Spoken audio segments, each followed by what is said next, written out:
My name is Rita Landgraf, and I'm currently a professor of practice in health and social services at the University of Delaware, and I'm also the director of the UD Partnership for Healthy Communities. Prior to this current work, I served as the cabinet secretary under Governor Markell's administration in the Department of Health and Social Services, which is inclusive of disability services. Most of my career has been in service to others, mostly in the not-for-profit world, and mostly in disability services, also in aging, and a lot of that, what drew me to the aging world, and in particular AARP, was when I looked at the aging agenda and I looked at the disability agenda, especially relative to community and access to community services. They both were pretty much identical, and I thought, wow, AARP has a very powerful lobby. As a matter of fact, they are the second most powerful lobby in the United States. The NRA is the first most powerful lobby down on Capitol Hill, but I felt as though aligning the disability agenda with the aging agenda may accelerate the community services for people with disabilities even faster. And so most of my career has been really focused on people with disabilities. When I landed at the Department of Health and Social Services, I was able to expand it relative to individuals who find themselves very challenged and in disenfranchised communities. But my greatest teacher my first and greatest teacher in the world of disability was Mike Christie is his name. And when I was 12 years old, there was Mike on the red bike who lived in a neighborhood that was next to my neighborhood where I was growing up as a child. And he came down onto our street. We were a very small neighborhood. Children were all about the same age. You know, we were in 10, 11, 12. And in the summertime, we would just be out on the street playing, you know, and just getting to know one another. And then newcomer Mike comes along, a little bit younger than me, and I could tell he was really interested in joining in and being part of our circle of friends. And what was most powerful for me as my first teaching in the world of disability was we were not very kind to Mike. You know, we would make fun of Mike because he apparently was somewhat different than the rest of us. And I can remember Mike attempted probably 2 times to join in with us on different days, and always the outcome was mostly the same. And I can remember that feeling in my gut that something was not right about this. And I can remember not really participating in making fun of Mike, but I also remember not stopping the ridicule that was occurring right there in front of me. And I remember Mike leaving the group, and you know, with a profound sadness, and it just impacted my soul. And Mike never returned, and I didn't blame him for not returning. But the gift that Mike gave me that particular day was the gift that led to the wonderful career that I have had, because I remember saying to myself that I would never, ever allow that to happen again in my presence, and that I would remain silent. And so, you know, I really think that Mike was given to me for a very good purpose. It still pains me to think that, you know, nothing did occur that day where I could have the courage to stop that from occurring with my peers. But I then had the opportunity later in my life as an adult where I became reunited with Mike and reunited with his family when I served as executive director of the ARC of Delaware, which serves individuals with intellectual disabilities, which Mike has. And his father came through the door. We had created an organization called Delaware Care Plan, which is a special needs trust for individuals with disabilities. And his father came to set up a special needs trust for Michael. And of course, I recognized the name and I recognized that he was setting it up for Michael. So I told his father my story. And then Mike, again, was part of the ARC in that we supported him in providing employment services. And he was working at the Newcastle County Farmers Market. He was married, he was driving his car, and he was living his American dream. And for me, it was just such a time of celebration that Mike's life went on and went on in a most successful way. And so I did, have an opportunity to speak with Mike and to thank him for the tremendous gift that he gave to me that day that did cause him some harm, but indeed accelerated that my purpose then, that summer day at 12 years of age, I had a purpose, and I was blessed to know what my purpose was for such a young age, and my career path then just continued. And where did you go to school? I went to high school at McCain High School, which was also right down the street from our neighborhood, both Mike and my neighborhood. And I went to school at the University of Delaware. And how history comes full circle. So at the University of Delaware at that time, they didn't have a minor in disability. They do now. And actually, I'm now part of creating a master's program in disability leadership at the University of Delaware. But I was able to work with my advisors and specialize in disability as part of my curriculum back in the late 70s. And, really looking, I graduated out of Community and Family Studies, which is now in the College of Human Development and Education. But it really enabled me to branch forth in the field of disability and really as an advocate. Most of my career I've been an advocate. I remember when I got appointed by the Senate to serve as the Secretary of Health and Social Services. They all knew me. I lobbied in Legislative Hall since 1986. And they asked me, how I was going to go from an advocate to a bureaucrat, or how will I transfer being an advocate and now be on the side that I have to respond to advocates. And I told them that I thought we were all advocates, regardless of what hat we wore, but especially if we're in government, we should be advocates for the constituencies that we serve. What's the right answer? So what was your first job? So my first job, my first job was while I was in high school, and actually it was working at a camp for children at Archmere, so their summer camp. But when I was in my undergraduate at the University of Delaware, because of Mike, I indeed was interested in disability studies. So I read an ad in the paper about a little girl that was the age of 8 who had cerebral palsy, and her mother was looking for someone to come and support her during the summer months.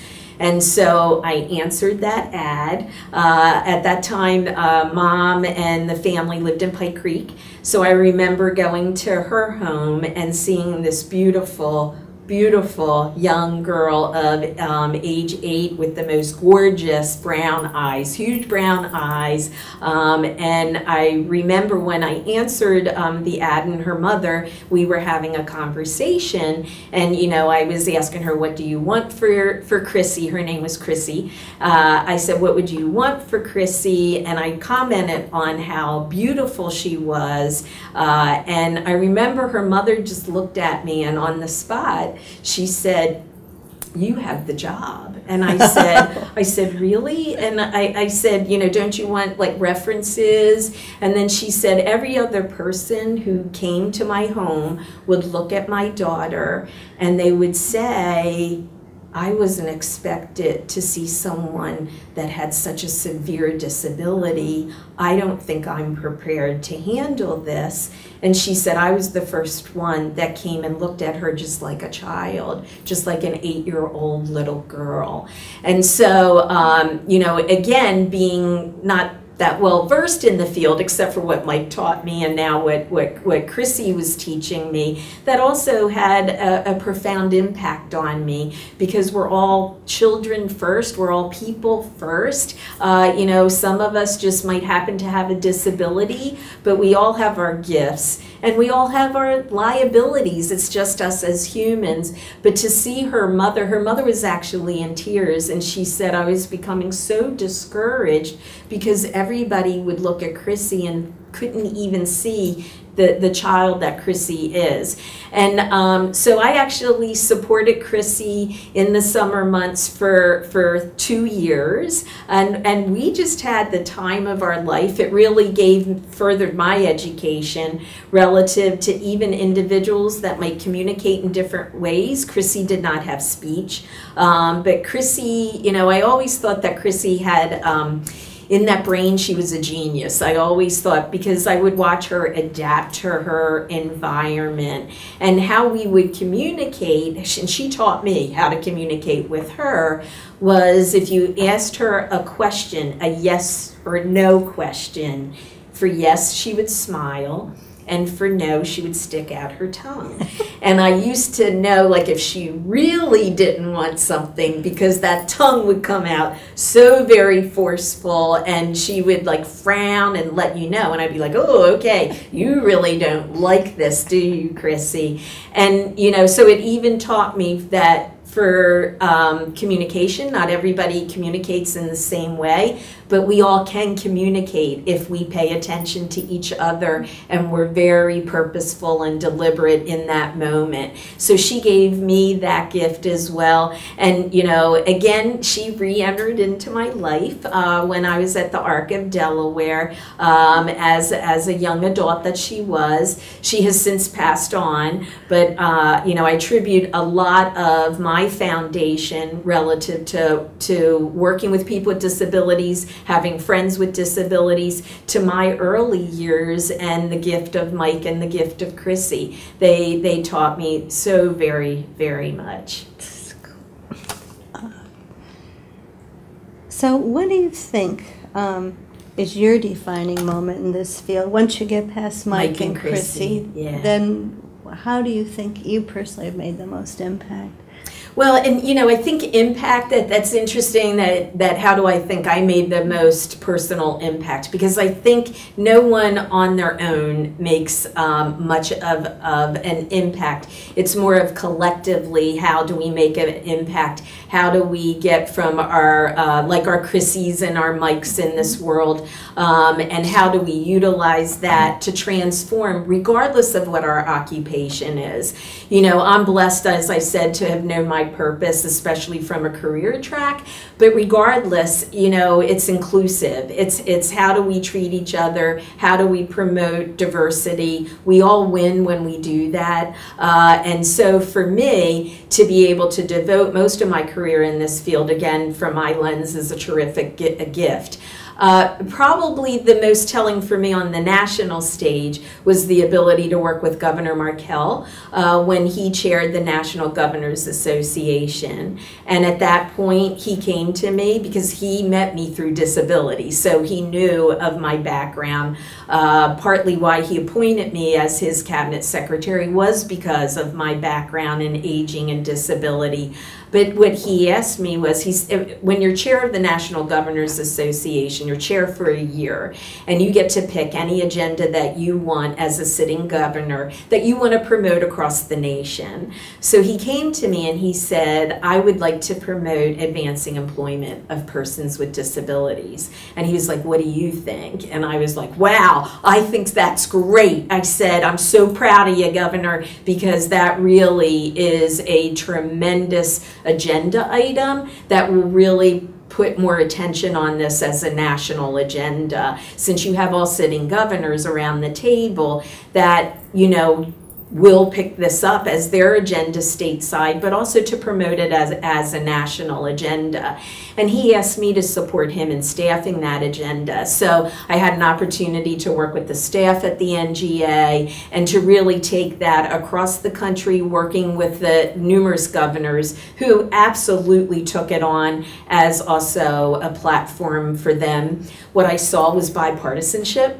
Governor Walker from Wisconsin, who's a Republican, Governor Markell from Delaware, who's a Democrat, you know, probably in most of their agenda items are at different ends of the spectrum. On this one, they were extremely unified, and I saw that with all the governors there as well. So the fact that you can bring this issue to the table and unify, you know, not only your top CEOs within the state, but then also having the opportunity to work with Senator Harkin. And Senator Harkin was, you know, the author of the Americans with Disabilities Act. To be able to get to know him on a personal level, for me, you know, was indeed quite the highlight. And then Congressman Tony Coelho, who now actually lives in Rehoboth, Delaware, you know, from California. On the House side of representatives, he was the promoter of the ADA because he is a man with a disability with epilepsy. And at the time when he was diagnosed with epilepsy, he was shunned by his family. So the stigma and the discrimination that he felt, Senator Harkin, of course, his brother, who has also passed on, but was deaf. And so Senator Harkin, you know, got his gift, his first education in disability was through his brother, and saw how his brother was constantly, everything was decided for his brother. Even where he wanted to go from an employment perspective, he only had 3 choices, and those 3 choices he didn't want. So, you know, advocacy was born in the Harkin family because of Senator Harkin's brother and some of the barriers that he faced just because happened to have a disability. Same with Congressman Coelho, to the point where his family divorced him as a young man, as a high school man. So you know, my defining moments are always those things that I hear on the ground at the grassroots, and then I look at, okay, how do we solve that? How do we advance as a society? Because it's discriminatory, it's stigma, but it's even that we're leaving a potential on the table that are off the table that we should really be promoting in our society and the advances of that level of diversity. So that was my most recent defining moment, to be able to do that, to be able to bring it back stateside and really shine the light on it as well. I've placed people with disabilities in employment. I've done employment training with people with disabilities. So to be able to do that during the Markell administration was very exciting for me, to be in a position to you know, call that stronger to light and to advance that.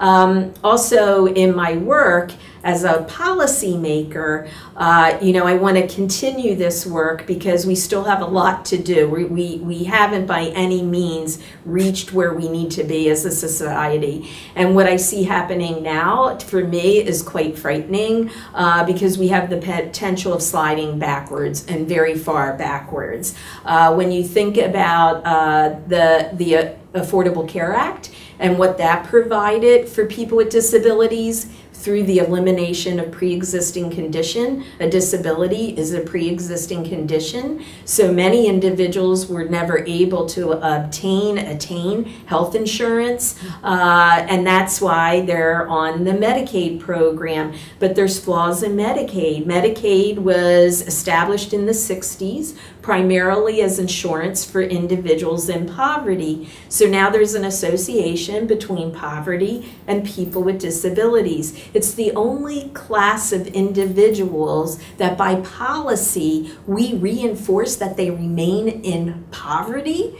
in order to attain benefits that actually enable them to live in the community and to be included. So even when we get individuals employed, many times they're held at a certain income level so they don't lose that Medicaid that would, you know, then eliminate some of the services that they have to succeed in our community. So I call that flawed public policy, and the need to really address that as a country. I'm a big believer in social determinants of health. As the health secretary, I saw how poverty devastates all, individuals that are in poverty. They actually don't live the lifespan that people who are not in poverty live to. So they have some, very terrible health outcomes, and that's inclusive of people with disabilities. So from my lens, a lot of work still has to occur in that arena. The fear of sliding backwards because of that. I know I administered Medicaid here in the state. What I'm hearing federally, really taking a lot of that funding away from Medicaid and giving it to the states when on face value that might look good, but really we need a federal policy relative to health insurance for individuals. Well, actually for all of us. I think our country has to figure out, is it a right? And I believe health should be a right for all of us. It's not a privilege. We should all take care of each other from a health lens. But for people with disabilities, Medicaid plays a critical role in supporting individuals. When the Affordable Care Act was passed, I was very encouraged that that was an opportunity, especially in the disability arena, to reimagine Medicaid and for the health conditions to enable people to be employed at any level of income that they can achieve through their employment, to get the health insurance traditional that supports people with traditional health care, and then to use Medicaid as a wraparound services. And we were starting to have that dialogue, relative to the Obama administration. But now, as disability advocates, we're just trying to preserve what is in play now and not lose any of that, because that truly would take our country backwards.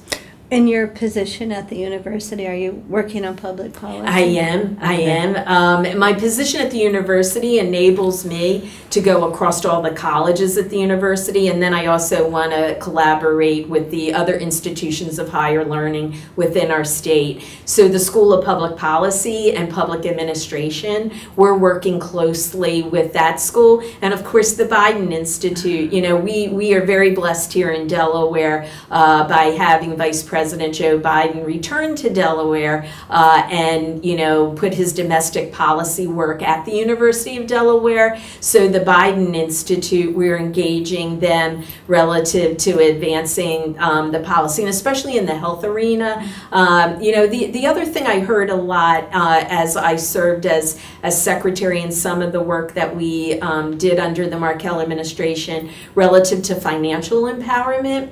Financial health and well-being correlates with overall health and well-being. And again, when you think of people with disabilities as a cohort being in poverty, again, how do we advance overall health policy, but look at also financial literacy, financial empowerment. We know disparities of health, that certain cohorts have less economic opportunity, less education, and that, rings true also for people with disabilities. So from that platform, I know when I started talking to national organizations about where people with disabilities fall from a financial empowerment and a health arena, they started paying attention to it a little differently because they're used to special interest groups coming as a special interest group. But when you bring it forth as a population health perspective and financial well-being correlates with overall health and well-being, people kind of see it through a different lens. So, working with national groups from the financial industry too has really leveraged the advocates, if you will, for advancing better policy to address all populations, disenfranchised populations, inclusive of people with disabilities. So Delaware's the right place. So institutions. Of course, the university is an institution. Oh, yes, it is. That's why I call it institutions of higher learning. Yeah. Yeah. So what about institutions like Stokely? What residential institutions. Yeah. And you know, our society, again, you know how history sometimes the pendulum swings, right? And you know, in the 20s, that was considered best practice and actually the intent, the mindset around cohabitation of people who were like each other was one that actually did not necessarily come from a bad place. It came from a place where how can we then collaborate and bring the best of the best to, you know, the volume of people that might have a disability to provide services and supports. However, in practice, it never really was, it never went to that level and still has not gone to that level. So what we found, and prior to the ADA and prior to Olmsted, the Supreme Court ruling, what we found was we ended up warehousing people. And even the way our language was at that time, you know, I, you know, served people with mental illness as well, serving at the National Alliance for the Mentally Ill. And we ended up warehousing individuals with serious persistent mental illness, warehousing individuals with developmental disabilities. And in the 20s, we thought that we were protecting those individuals from society, and society was protected from those individuals. Even our language, you know, Stokely was called the Hospital for the Feeble-Minded. Delaware Psychiatric Center was called the Insane Asylum. So even if you think about the language that we used was very demoralizing, very stigmatizing for the population. And over time, we as a country and even as a state have created laws to address that. People first language has come about, you know, in order to say it's the person first and the disability second. We even got rid of the R word and that the word mental retardation. Well, in the Webster Dictionary, really when you looked at what that word was, there was nothing necessarily stigmatizing about those words themselves, but it's how society has used those words over time that demoralizes and stigmatizes a population. So, you know, when you think about institutions, the movement, and actually Wolfensberger out of Germany back in the 30s called it normalization. That really what we should be doing as a society is this is just normal, and normalizing our systems so that societies support people, but that we don't isolate people. And if you think about that, that was in the 30s. His work and research came out of the 30s. Well, it took us a long time to get there, and we're still not there. So, you know, the pendulum in disability has moved rather slowly, and as I indicated, and is at risk for moving backwards even today when we're trying to celebrate to some degree how far we have come.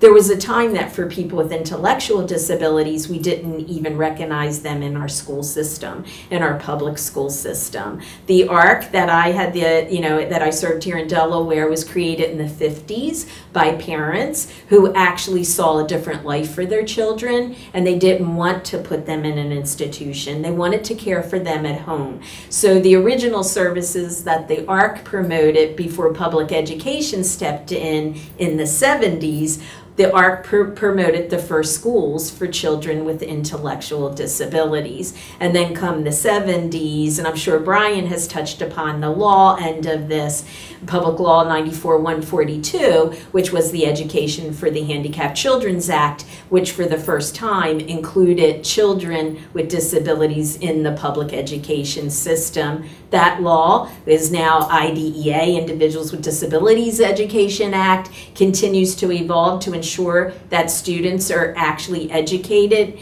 alongside their peers who do not have disabilities. And both sides win in that arena because we all benefit from diverse thought, from diversity. It helps us problem solve. So even if you look at that evolution, in order to do that, they need to be included. So institutions actually prevent that level of inclusion. And what many times you hear is, okay, that's fine for those who are high functioning, but what about those with the most significant disabilities? Chrissy, the gift of the Chrissy, the 8-year-old that I had the blessing to spend time with. Chrissy gave me an education.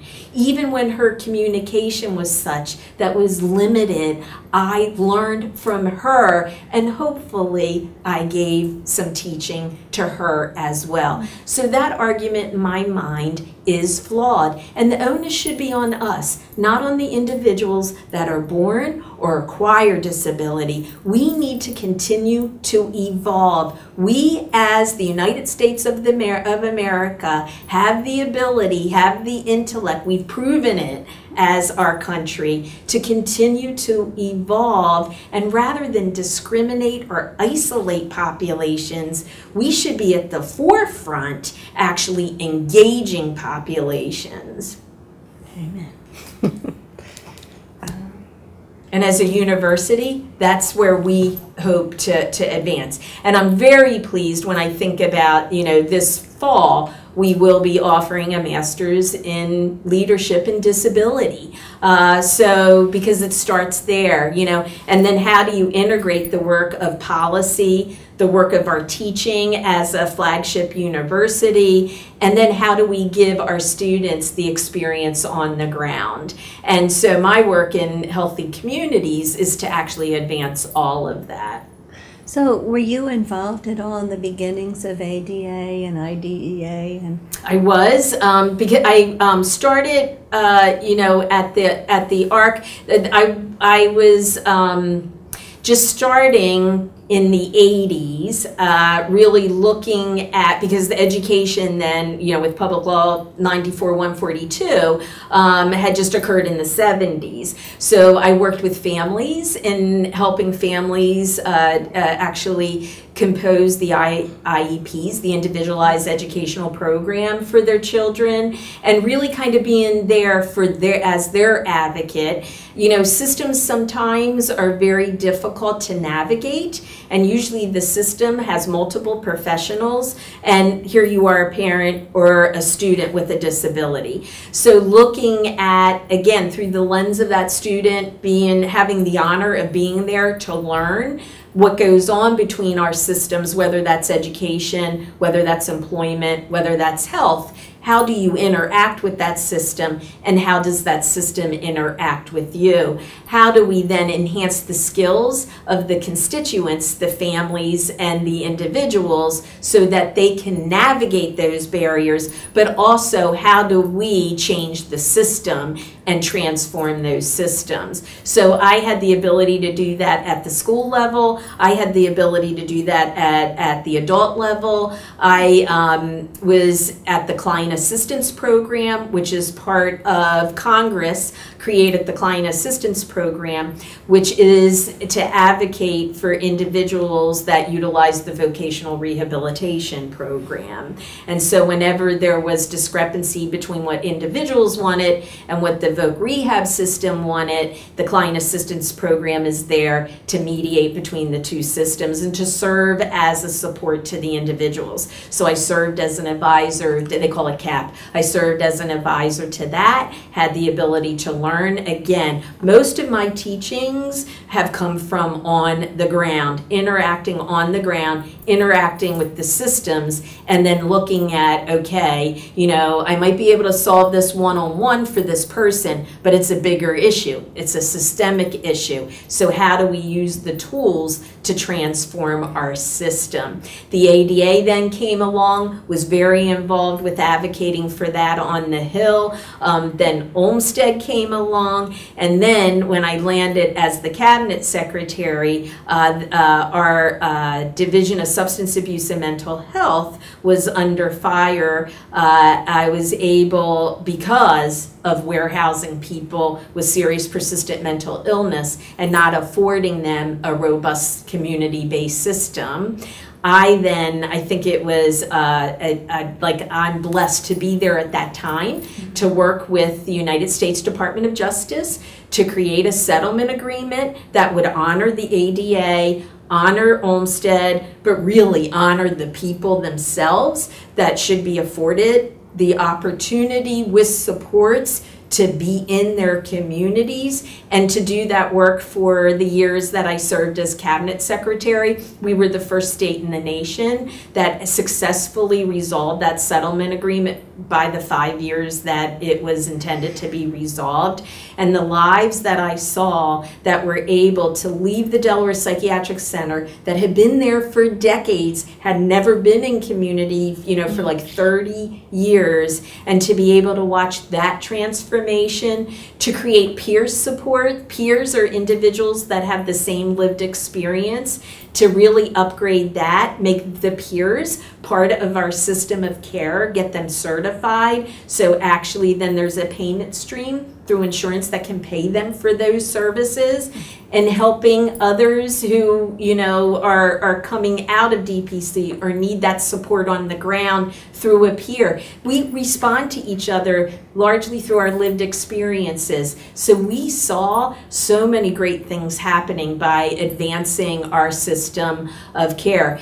But a lot of that has been, you know, has been governed because of these laws that have occurred federally, as well as the enforcement of these laws. So the United States Department of Justice, and at that time Tom Perez was the director of the Civil Division, was really looking at accelerating both ADA and Olmsted by really holding the states accountable for that. And that's when you saw a lot of activity stateside with litigation, you know, against the states for warehousing. If I remember, Tom Perez told me I was the first state that welcomed them in, because the minute they landed, I said, you are absolutely right, and we do have to resolve this issue. So for me, they were more like a partner in helping us really execute a settlement and then really implement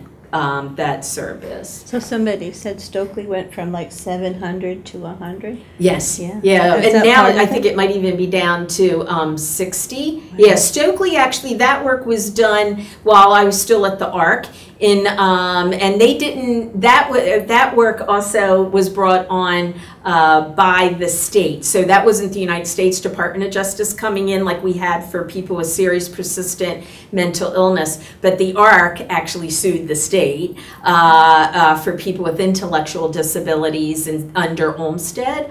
The state at that time, that was under Governor Minner's administration, was to produce an Olmsted plan to talk about, you know, how are we going to advance community-based alternatives, services, programs for people with disabilities. And we actually wanted to support the state in bringing forth that plan, and it was supposed to be rather comprehensive. The state put a plan together. In our mind, that plan was not comprehensive enough, and it was not just the ARC, it was Delaware People First was involved, Community Legal Aid was involved, where Brian was from, State Council was involved, DD Council was involved, so we all agreed that this was something that we did not think our state had fulfilled what it was intended to have, a comprehensive plan to really promote community and dedicate resources for that. So we brought litigation in order to promote that at stateside. We ended up settling that litigation. It created a commission on community that is still in play today, you know, and the need to continue to evolve and advance in that area. That's cool. So what more needs to change? Well, I think, again, I think a lot is still at stake. And, you know, it's comforting to see the level of engagement in policy from the disability community itself, from individuals with disabilities, What I find a little sad from my perspective when I think, you know, how far we have come, that we still have to advocate at that level just to protect what we have. Because what we have is still not good enough, right? And now we have to spend our energy not to kind of advance, but to protect.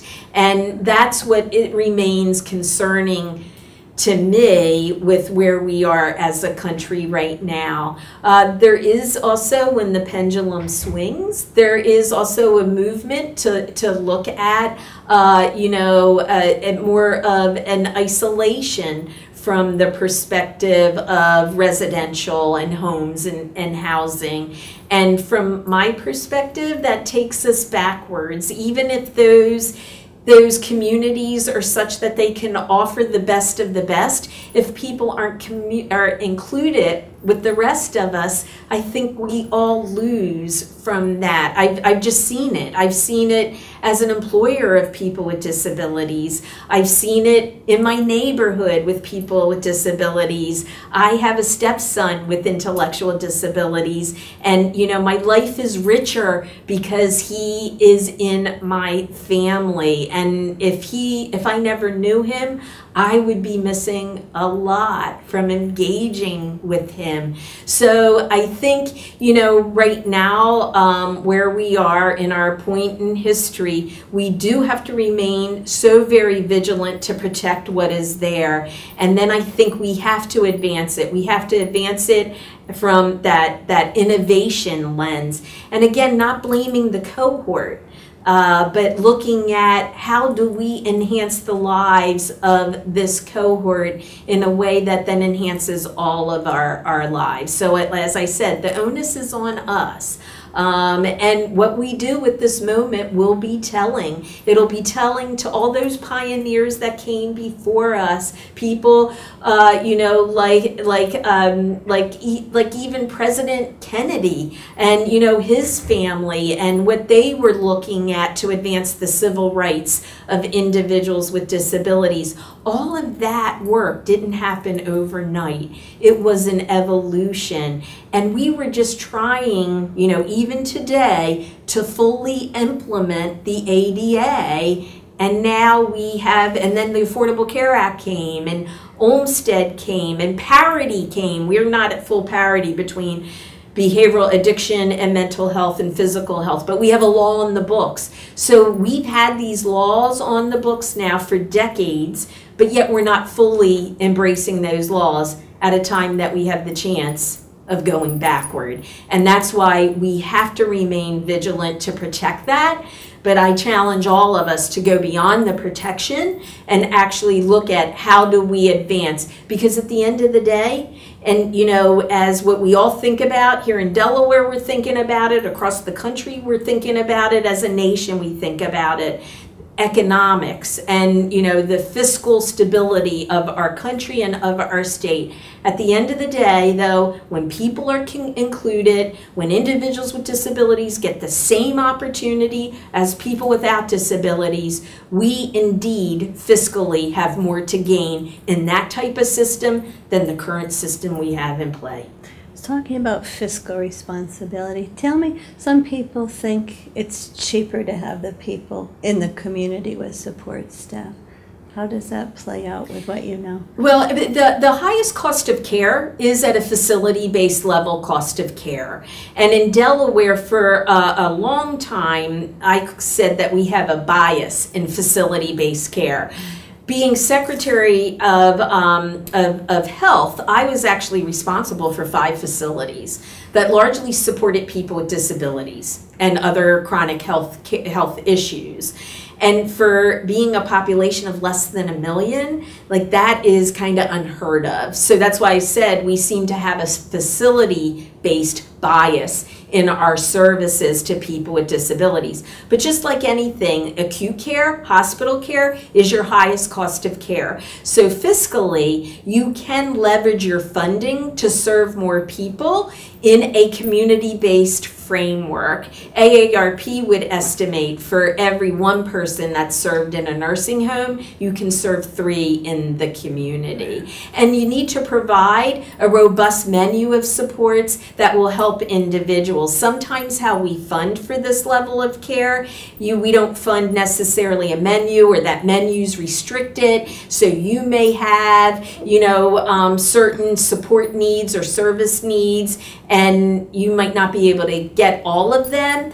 What we did in Delaware, if they're under what we call as a waiver, but what we did in Delaware was looking at how do we offer the ability to individualize services rather than categorize services in a menu. And when you individualize services, then whatever you need, you're able to get through the Medicaid program. In order for us to do that, we had to kind of pull ourselves out of some of the waivers that we had with the Center for Medicaid Medicare Services. And what we did was we put it under our managed care organizations.